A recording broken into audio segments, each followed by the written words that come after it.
ain't a fucking nail tech if you walking around dissing other nail tech. Regardless if you're a beginner or veteran, regardless if you're good at the application, regardless if you're good at the shaping, regardless if you're better at the designs, what matters is that we all have to respect each other, because every single day, every single nail tech out there, they work hard.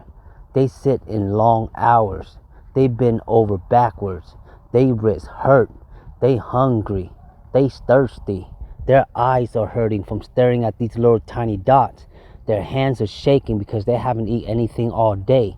They thirsty because they have to talk to the client, listen to the client, hear every single bullshit that the clients have to talk about, and still put up a smile.